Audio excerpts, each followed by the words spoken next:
vamos a empezar. Y antes de empezar también, bueno, como podéis ver aquí, somos Defion, somos la fusión entre dos empresas, Incide, que es la que alguno de vosotros ya conocerá seguro, de aquí de España, y Computest, que es una empresa holandesa. Nos hemos fusionado y hemos creado este pedazo de equipo. Somos todos unos máquinas. Y bueno, pues vamos a introducirnos cada uno. Yo soy Diego García Iglesias y gracias. Y nada, pues me dedico a hacer red team y investigo de vez en cuando, se me ocurren movidas locas y pues a veces las publico y divertidísimo. Y bueno, yo soy Bernat o Gumet, como queráis, y me mola investigar mis cositas y bueno, en general me molan las cosas de low level, también temas de exploiting y bueno, a veces voy sacando alguna cosita también. Y bueno, así, ahora Diego va a empezar con su implante, así que adelante. Venga, pues vamos a ver. UFO, esto es un invento que se ocurrió así y fue como... Vale, esto es un implante es un malware y está hecho principalmente para ejercicios de red team, intrusiones de estas, ¿no? Vamos a explicar primero por qué surgió este proyecto, luego vamos a hablar de cómo funciona el implante y luego de cómo funciona el cliente para poder interactuar con el implante, ¿vale? El origen, a ver, vamos a hablar primero del malware modular. El problema que tiene el malware modular es que es útil cuando, por ejemplo, quieres ejecutar módulos de forma offline y movidas así. Pero esto es un caso de uso que no lo vas a aprovechar nunca en un red team o casi nunca, porque principalmente le metes el implante a un servidor web o a algún tonto que cae en un phishing, lo que sea. Entonces, pues bueno, pero casi siempre estás online, ¿sabes? No es como prioritario el ejecutar offline. Entonces, ¿cuál es el problema de utilizar un malware modular en un red team? Bueno, pues precisamente el uso de carga reflexiva de módulos. Siempre ha sido muy estable y tal, pero está ya muy trillado, ya, yo que sé, hay 100.000 técnicas para cargar en memoria, pero también hay 100.000 detecciones distintas. Entonces, bueno, pues es una pelea constante.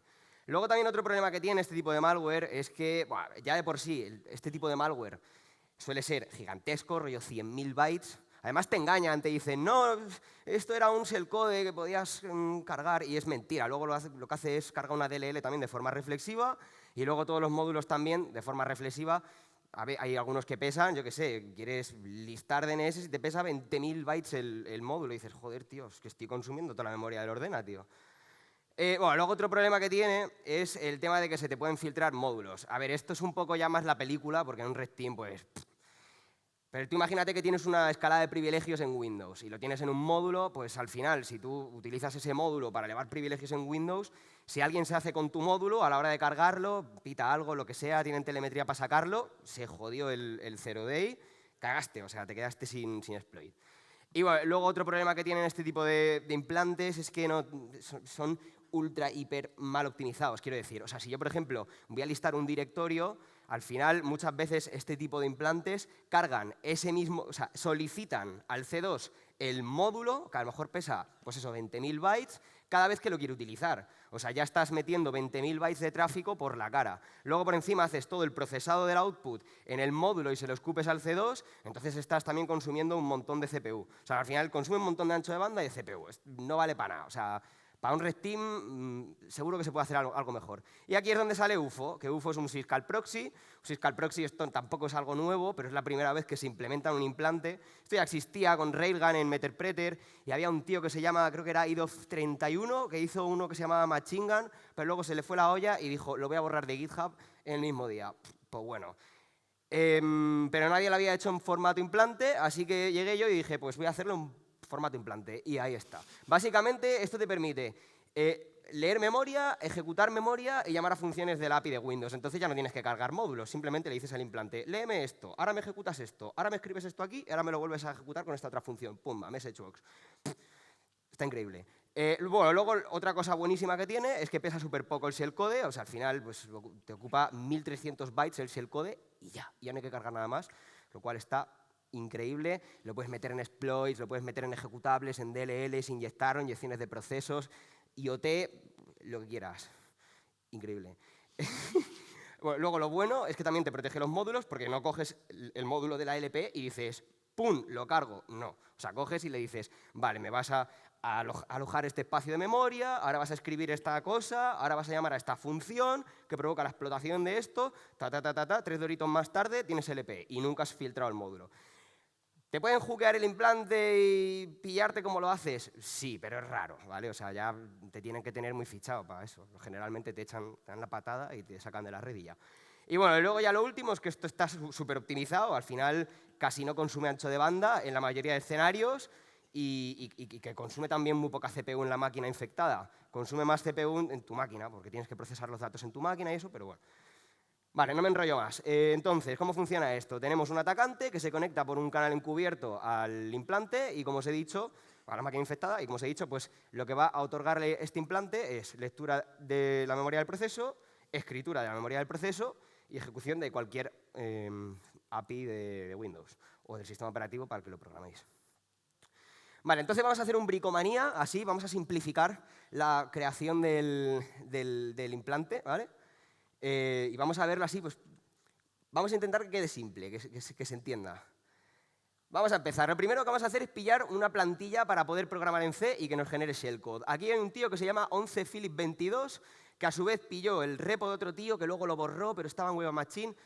Bueno, yo qué sé, ahí tenéis los QRs, el de la izquierda es el del blog y el de la derecha es el de su repo. Básicamente es una plantilla de Visual Studio que, bueno, tiene una serie de flags para el compilador, que lo que hace es que cuando compilas código lo generas súper reducido, con un montón de optimización de tamaño. Luego el linker también tiene cosas de estas, ayuda a que sea position independent, que esto es necesario para el shellcode, pues si no, no vale para nada. Y bueno, luego también tiene ahí un parámetro que te permite variar en el orden en el que se incluyen las funciones para meter algo de polimorfismo al shellcode, pero vamos, que esta funcionalidad no la vamos a usar porque para eso ya ha creado Bernat una puta locura que vais a ver luego, que es una idea de olla. Y luego, para extraer el shellcode, tiene un script de PowerShell de postcompilación que se ejecuta cuando compilas y te genera cuando generas el ejecutable, el script saca la sección de código, lo mete en un .bin y ya está, ya tienes tu shellcode. No tiene más. Vale, pues ya tenemos la plantilla para hacer shellcoding. Ahora tenemos que implementar un resolver de funciones. Ya lo trae la plantilla también de nuestro colega. Ahí tenéis otra vez el QR. Básicamente, en vez de, por ejemplo, llamar a getProcAddress y pasarle una string de la función que queremos llamar, le pasamos un hash. ¿Cómo funciona el hash este? Pues este tío tiene aquí un bucle for, bueno, este es un bucle while, y tiene pues una instrucción que lo que hace es rotar los bits de cada carácter que le pasas. Entonces va haciendo una serie de rotaciones y va sumando esos valores y genera un número de 4 bytes. Pues eso es el hash. Entonces, básicamente, el resolver lo que hace es hashear todas las funciones de todas las DLLs que tengas cargadas y busca un hash que coincida con el hash que tú le pasas. Y si coincide, pues esa es la función. Ya está, ya puedes resolver funciones. Increíble, no hace falta meter strings al implante. Ahora pasamos al profiler. El profiler tenemos que perfilar todas las funciones que vamos a utilizar en el implante. Así que cogemos todas las funciones, calculamos el hash y llamamos a la función de nuestro colega el Philip y resolvemos. Pues ahí tenéis el local free, para crear namepipes y leer de ellas, escribir, bla, bla, bla.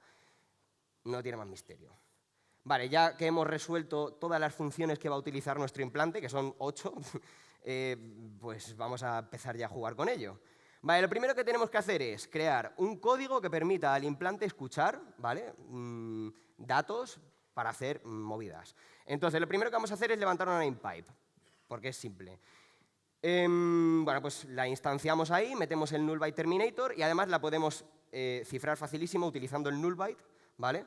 En vez de poner un nullbyte, pones, yo que sé, una clave short que sea un byte y cifras el resto de la string con ese byte y lo añades como nullbyte terminator. Entonces aquí tienes un bucle for que lo que hace es, por cada carácter de la string, de la namepipe, le mete el short con el último byte y cuando llega al último byte, shorea con su mismo último byte y sale 0. Ya tienes el nullbyte terminator.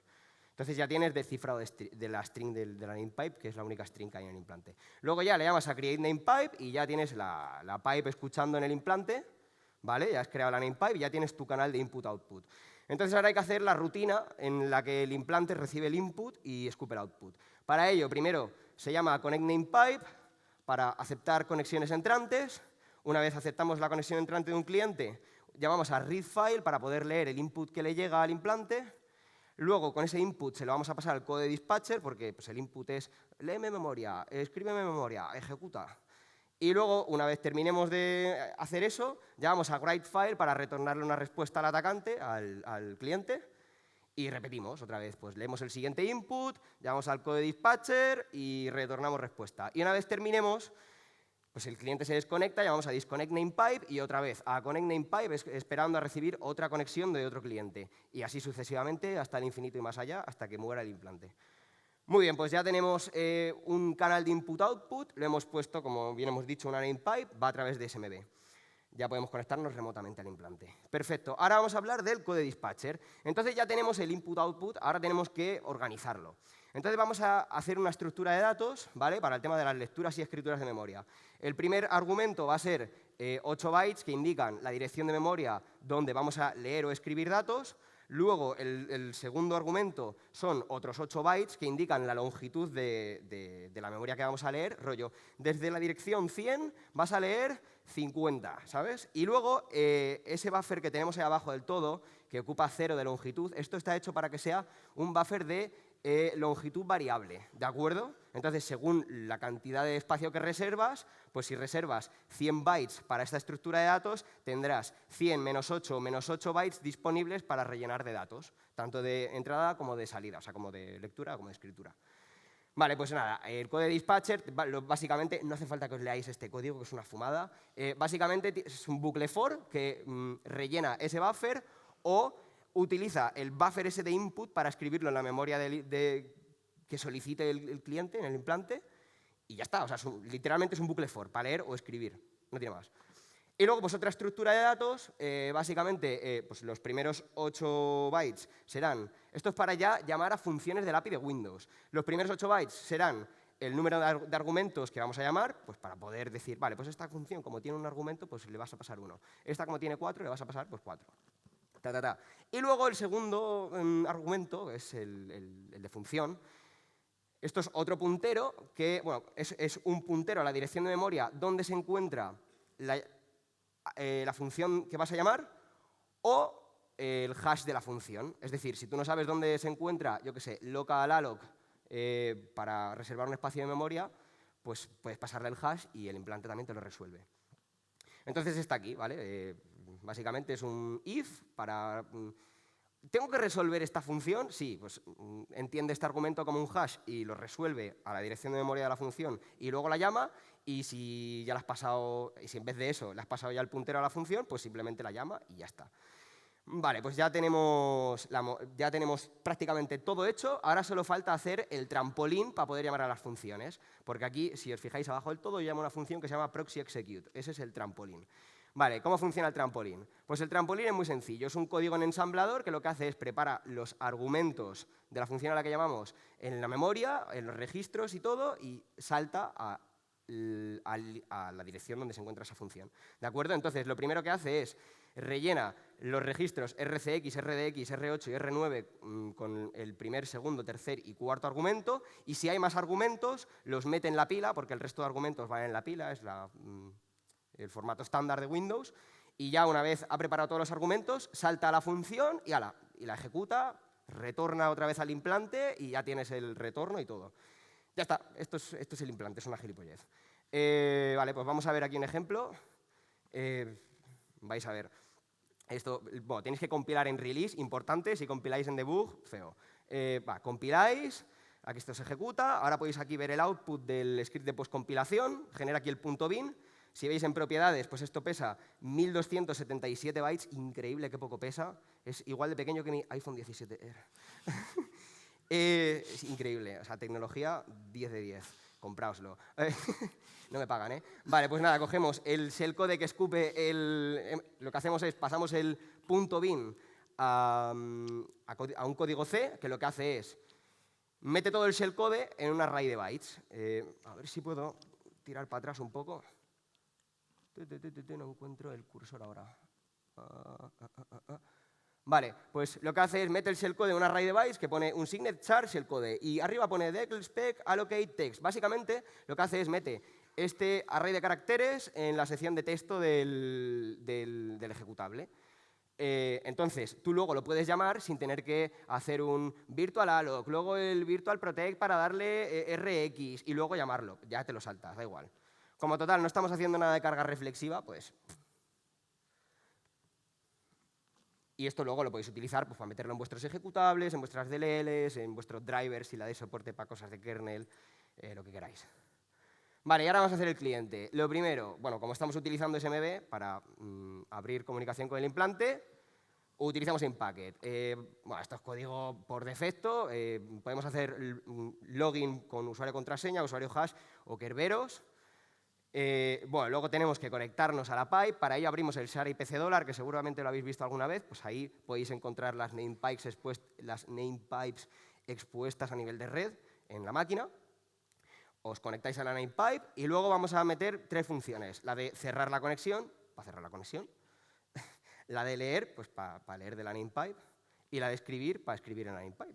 Ya está. Ya tenemos conexión con el implante. Facilísimo. Vale, ahora el argument parser. El argument parser vamos a hacerlo tal cual funciona con InPacket, que es el host, el timeout, el puerto SMB, si es que no está en el puerto por defecto, y luego las credenciales, que pueden ser usuario contraseña, o usuario hash, o ticket Kerberos, o incluso logo en anónimo. No creo que lo encontréis, pero si lo encontréis por ahí, pues os sirve también.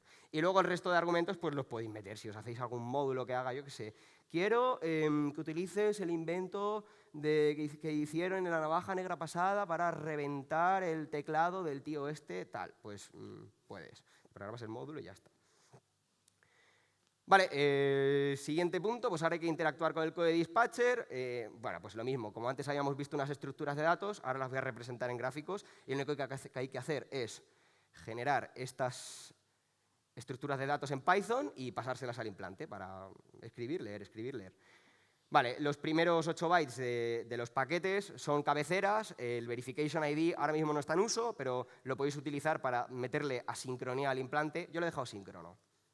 Si queréis meterle asíncrono, genial, podéis utilizar ese argumento. Y luego el action ID, que es el argumento que determina si el implante debe leer memoria, escribir memoria o ejecutar una función resolviendo el hash de la función, ¿vale? Vale, ya teniendo esto claro. Vale, vamos a ver primero cómo funciona una petición de ejecución. Vale, pues como habíamos dicho, los primeros 8 bytes, el número de argumentos. Los segundos 8 bytes, el hash de la función o la dirección donde se encuentra. Y el resto de 8 bytes son los argumentos, ¿de acuerdo? Bueno, la respuesta que recibimos será, los primeros 8 bytes será el valor retornado por la función. Y los segundos 8 bytes nos retorna la dirección de memoria de la función que hemos llamado. Por ejemplo, si habíamos resuelto antes local-alloc porque no sabíamos dónde se encontraba, pues ahora nos retorna la dirección donde se encuentra y no hace falta que la estemos resolviendo todo el rato, porque, coño, si la vas a llamar 5 veces, ¿para qué la vas a resolver 5 veces? Pues la resuelves una y ya está. Y optimizamos. Vale, lectura. ¿Cómo leer memoria? Vale, pues los primeros 8 bytes, la dirección de memoria donde quieres leer, y los segundos 8 bytes, cuánto quieres leer a partir de ahí. Y la respuesta es literalmente lo mismo, solo que concatena al final todos los datos que querías leer. Y para escribir, pues es igual, o sea, dirección de memoria, luego la longitud del buffer que quieres escribir en esa dirección de memoria, y luego al final un buffer de tamaño indeterminado con todos los datos que quieres escribir. Bueno, indeterminado no, porque viene sujeto al segundo argumento, el de longitud. Y luego la respuesta, pues la dirección de memoria y la longitud de bytes que has escrito. Ya está, ya podemos interactuar con el code dispatcher. Bueno, en el cliente también tenéis aquí, os he preparado una función para que podáis calcular el hash de las funciones. Súper fácil, le pasas el nombre de la DLL y el nombre de la función y te calcula el hash.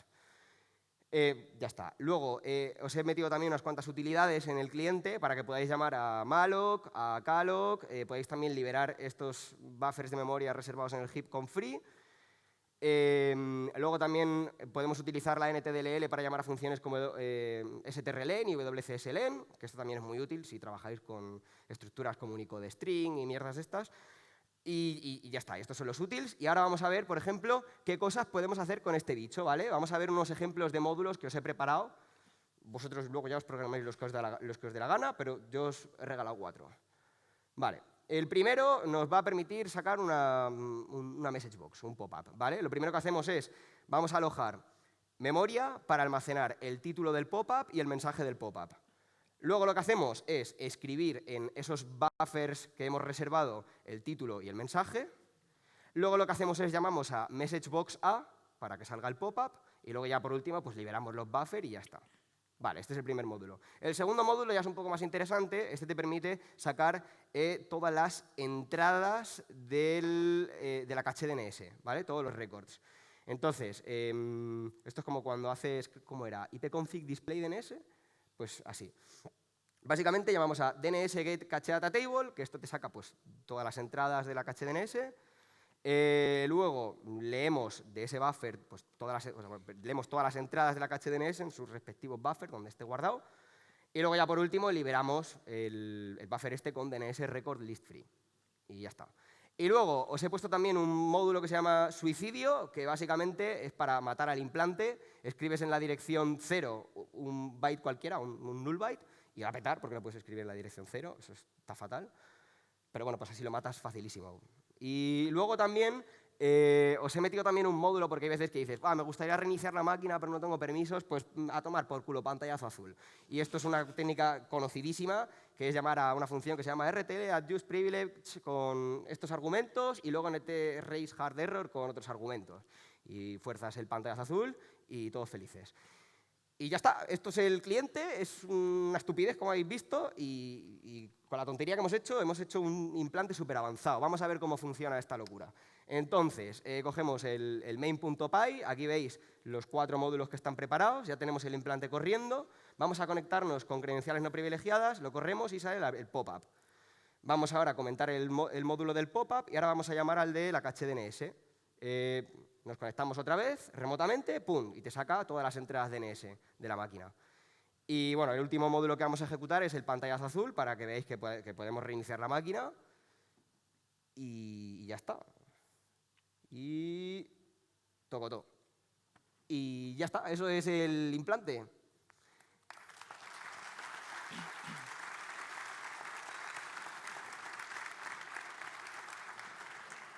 Ahora, quería decir una cosa, y es que, claro, ahora el único problema que le queda, o sea, ya tenemos un implante que no puedes ver las funcionalidades que tiene, o sea, ahora mismo esto lo suben a una sandbox y el tío, o sea, la sandbox no va a ver nada, lo pilla una analista de malware, tampoco va a ver qué capacidades ciberofensivas tenemos, pues no tiene los módulos, simplemente tiene un Syscall proxy, pues ya ves tú. No tiene nada, o sea, y podemos incluso llamar a funciones que no hacen nada en mitad de los módulos para confundir, podemos hacer un montón de cosas, pero tiene un problema, solo uno. Y es que el shellcode este de 1300 bytes siempre es igual. Así que aquí entra el superinvento de Bernat, que es un motor polimórfico de la hostia. Un fuerte aplauso para él y ya entras, tío. Bueno, pues ahora vamos a pasar, después de tremendo invento también de Diego, a Chameleon, que es un motor polimórfico, sobre todo encarado a x86 para 64 bits y sobre todo, muy importante, para Position Independent Shellcode. Eso lo vamos a ver más adelante. Pero bueno, este tipo de shellcode es un shellcode que da igual donde lo cargues, pero va a funcionar igualmente. En este caso, UFO es Position Independent, así que por ese motivo se compenetran tan bien. Entonces, ¿qué queremos que pueda hacer nuestro motor polimórfico? Primero, que podamos evadir o evitar cualquier tipo de asignatura estática, sobre todo encarado a Red Team Engagements, que es lo que hemos comentado antes también un poco con Diego. Estos dos proyectos, sobre todo encarados a Red Team Engagements. Y segundo, supongo que bastante obvio, pero también nos interesa no romper el shellcode que vamos a polimorfar, que inicialmente puede ser bastante obvio, pero vamos a ver que hay distintos problemas mientras tratamos de conseguir este objetivo. Entonces, aquí tenemos un poco una visión genérica de cómo funciona Chameleon. Vamos a ver que empezamos con un Position Independent Shellcode, lo desensamblamos, le aplicamos ciertas mutaciones. Estas mutaciones pueden usar un feature que tengo picado también, que te permite generar shellcode pseudoaleatorio. Y una vez tenemos el shellcode mutado, generamos un código ensamblador compatible con NASM, lo ensamblamos y tenemos un shellcode equivalente al inicial, pero con una estructura interna completamente distinta. Así que bueno, ¿qué problemas tenemos a la hora de desensamblar x86, en este caso 64 bits. Primero, y es un caso evidente, en x86 todas las instrucciones tienen distintos tamaños. Y esto es un pequeño gran problema. Y después, bueno, que si queremos desensamblar, no podemos usar el linear parsing. ¿Y por qué esto es un problema? Bueno, lo vamos a ver ahora. Podemos tomar este ejemplo de aquí, que tenemos una pequeña secuencia de bytes, y vamos a ver qué pasa si desensamblamos de manera lineal. Vamos a ver que nos salen dos instrucciones, un add y un jump. Si nos fijamos como más de cerca, vemos que el jump salta a media instrucción del add. O sea, aquí parece que hay alguna cosa rara. Sin embargo, con un desensamblado parseando de manera lineal, nos perdemos cositas. Ahora lo vamos a ver más adelante. De hecho, aquí lo tenemos. Si nos fijamos, dentro del opcode del add tenemos el opcode de un increase, que es al que se salta una vez ejecutado el add. Entonces, si nosotros estuviésemos aplicando cambios al shellcode, al ensamblador obtenido por un parsing lineal, aquí estaríamos perdiendo información y nos estaríamos cargando el flow del código. Entonces, no es una opción viable aplicar parsing lineal para desensamblar el shellcode inicial. ¿Solución? Bueno, vamos a obtener el grafo de basic blocks del shellcode que vamos a polimorfar y de ahí vamos a sacar los datos del desensamblado. Bueno, un basic block es una secuencia de instrucciones que no tiene ramas, excepto al final, digamos. Y el entry point de un basic block es la destinación de un salto o el entry point del programa como tal. Entonces, solución, basic blocks. Como podéis ver, aquí tenemos las tres instrucciones en ensamblador, no perdemos ninguna. En este caso vais a ver que para el proyecto se ha usado Radare 2. Y bueno, ¿qué tipo de implementación hemos usado? Pues hemos usado R2Pipe, que es básicamente una API de Radare para scriptear cosas. Y bueno, arrancamos el programa, le pasamos el shellcode que vamos a polimorfar, lo analizamos con AAA, listamos todos los offsets de las funciones dentro del propio shellcode y después obtenemos el grafo de basic blocks, bueno, la información del desensamblado de los basic blocks del programa en formato JSON. Aquí podéis ver un poco el output de estos comandos. Y bueno, este output lo parseamos internamente, lo pasamos a clases de Python, que es lo que después nos va a permitir operar con los datos de manera más fácil. Entonces, ¿cómo pasamos estos datos a un código ensamblador válido? Porque esto tampoco es trivial. ¿Por qué? Porque si vamos a mover cosas de un lado para otro, vamos a romper todos los saltos que hay en el propio shellcode, entonces tenemos que arreglar esto. ¿Cómo lo hacemos? Vamos a pillar cada basic block y a cada basic block le vamos a asignar una label en el ensamblador. En este caso uso este ejemplo de aquí que tenéis, o sea, el bloque y la dirección inicial del bloque. Y bueno, y después, una vez tenemos hecho esto para cada bloque, vamos a parsear todas las instrucciones de control flow del programa y vamos a cambiar los inmediatos que tengan estas instrucciones asignadas por la respectiva label. Como cada basic block empieza con una destinación de un salto, siempre vamos a tener una label para cada inmediato en las instrucciones de control flow. Así que en ese caso no es ningún problema. Y bueno, vamos a ver después que a partir de este momento se van a aplicar las mutaciones y después se van a hardcodear. Bueno, si no se ha aplicado una mutación, se va a hardcodear la propia instrucción en el ensamblador que vamos a generar con un DB y si no, pues vamos a usar mnemónicos o lo que sea para generar el nuevo ensamblador. También es necesario informar de que al final de cada basic block se va a meter un jump, que no es condicional, hacia el siguiente bloque que haría en memoria. Esto más adelante vamos a ver por qué es importante. Así que bueno, no he tirado para donde tocaba. Ahí. Vale, vamos a empezar las partes de las mutaciones. Esta parte es bastante importante, diría que es la más importante del proyecto como tal, ¿qué son las Mutation Pattern Pools? Básicamente es una clase en la que cada instancia se dedica a la mutación de una acción en concreto. En este caso vamos a usar el ejemplo de mover un valor de un registro B a un registro A. Entonces, para cada Mutation Pattern Pool va a haber un set de match rules. Las match rules básicamente se basan en la detección de ciertos patrones de esta acción. Por ejemplo, en el caso de mover un valor de un registro B a un registro A, lo podemos hacer con un move o lo podemos hacer pusheando el valor del registro B a la pila y popeando en el registro A. Se puede hacer de distintas maneras. Al final, la gracia es que se defina una matching rule para cada tipo de estos patrones. Tenemos un set que se va a dedicar a sacar los índices de dónde están estos patrones. Una vez tenemos estos índices encontrados, vamos a decir qué probabilidad queremos de, una vez encontrado un patrón, en cuántos de estos queremos mutar. Entonces, si queremos que solo se muten un 80%, pues le definimos aquí. Solo quiero mutar el 80% de los patrones y en base a esta probabilidad pues se muta o no se muta el patrón encontrado. Y después aquí, el otro, ahí. Y después aquí tendríamos los generadores. Los generadores son otras funciones que se dedican a generar código equivalente a la acción que hemos definido inicialmente.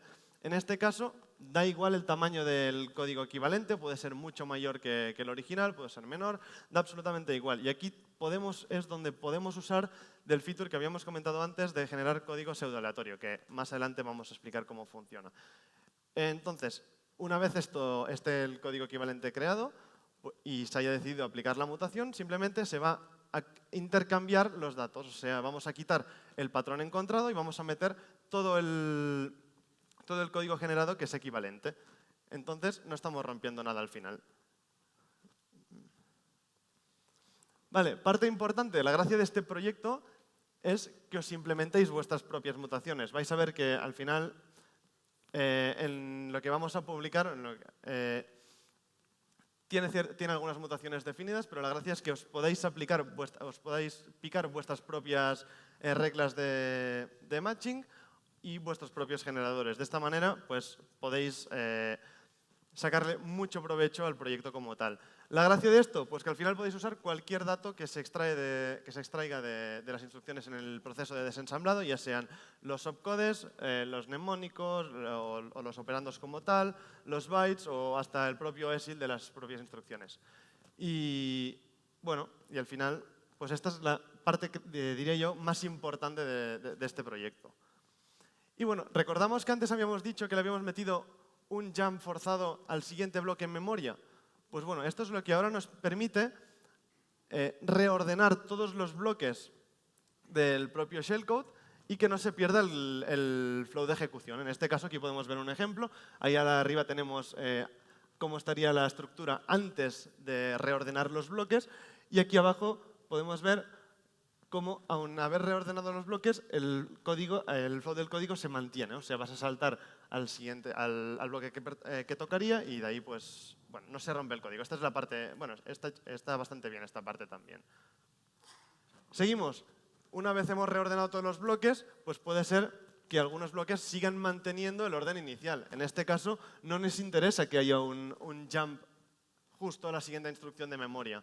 Entonces, en estos casos vamos a quitar este jump porque no hace nada ahí, simplemente molesta y queda feo. Pues lo quitamos y nos lo sacamos. Y como son bloques que están seguidos en memoria, pues va a pasar de la ejecución de uno al siguiente sin ningún tipo de problema. Y bueno, pues ahora, como hemos dicho antes, algunas de estas mutaciones pueden usar de un feature de generación de código. Así que vamos a ver cómo funciona este feature y bueno, ¿qué es básicamente? Básicamente es capaz de generar shellcode semánticamente neutral, que significa que no altera al final el comportamiento del programa, simplemente altera su apariencia. Y la gracia de este es que al final es capaz de generar código con bucles y condicionales anidados y con cierta relación con lo que ha ido generando previamente.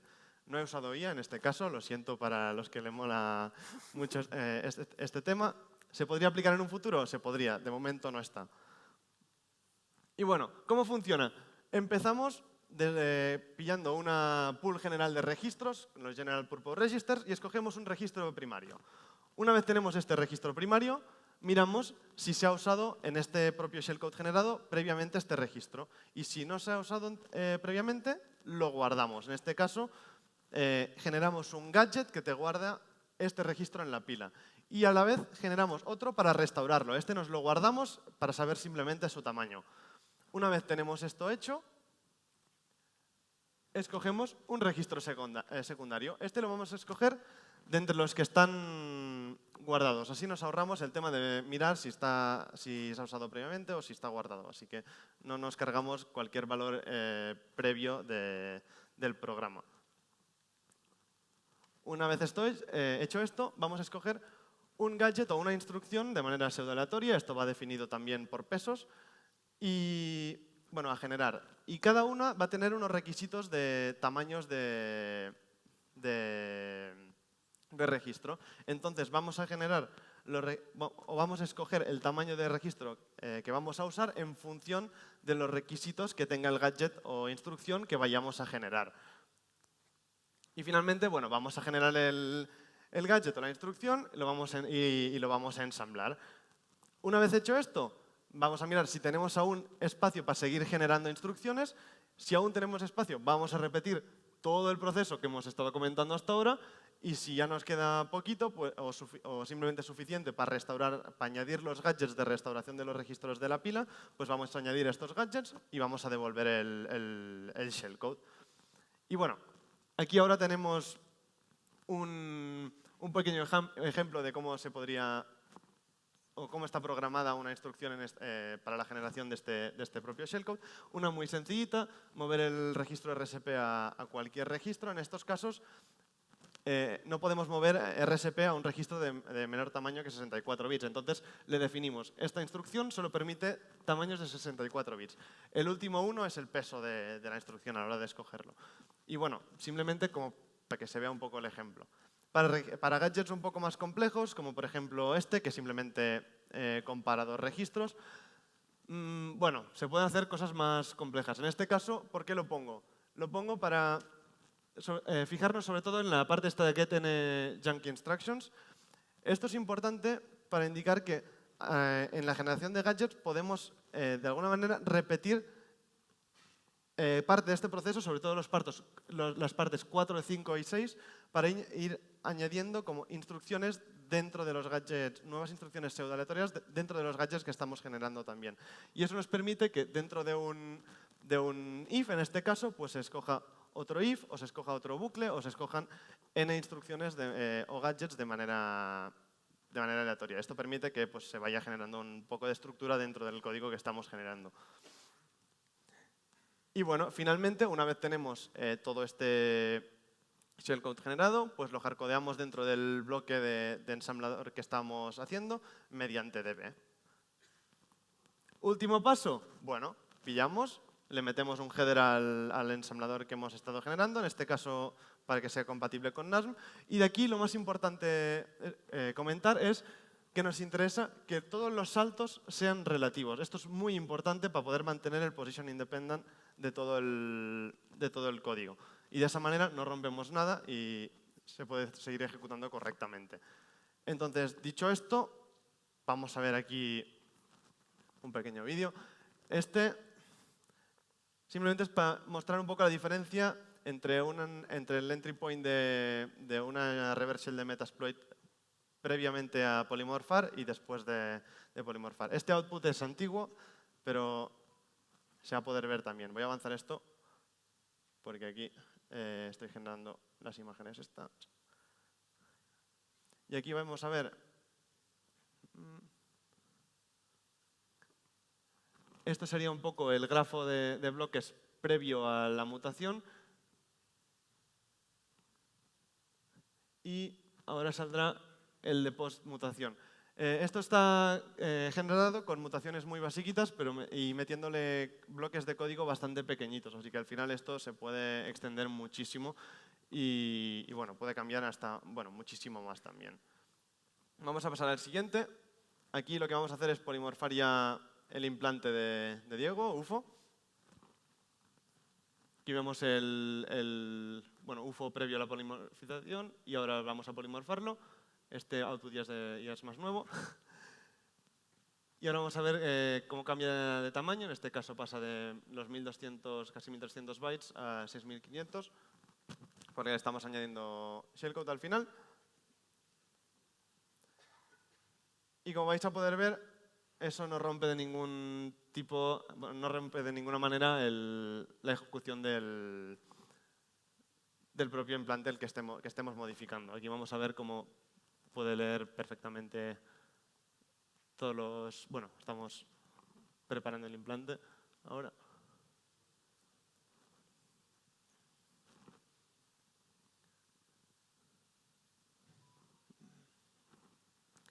Y bueno, ahora ya está compilado. Ahora lo ejecutamos. Y ahora tiramos el cliente. Y como podéis ver, puede leer el DNS perfectamente. Así que, bueno, al final, pues...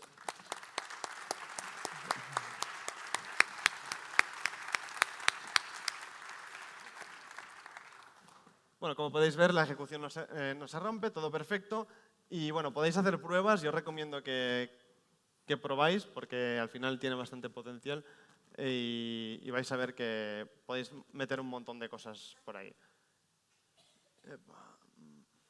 Esto es de ahora. Y bueno, comentar también, todo esto lo acabamos de publicar, o sea, está abierto. Si queréis tenéis aquí el repo de UFO, de Diego, y aquí el repo de Chameleon. Mirároslo, trastead con ellos, experimentad un poco. Se puede sacar un montón de cosas de ahí. Y bueno, que lo disfrutéis también. Y bueno, cualquier pregunta, ahí estamos. Gracias.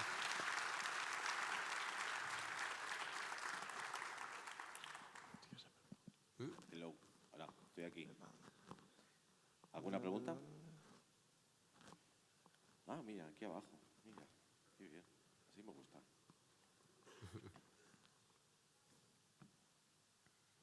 Hola, muchas gracias por la presentación. Yo solo una pregunta rápida. He visto que al poliformarlo, al final has multiplicado por 5 el tamaño del implante de Diego. ¿Has recibido alguna amenaza por eso? Bueno, en este caso no. Hay otros casos que hemos probado de manera interna que lo he multiplicado por bastante más, así que... pero no. O sea, no ha sido un problema como tal. Perfecto, gracias. ¿Alguna pregunta más? ¿No? ¿Seguro? ¿Desde allá arriba tampoco? Pues otro fuerte aplauso.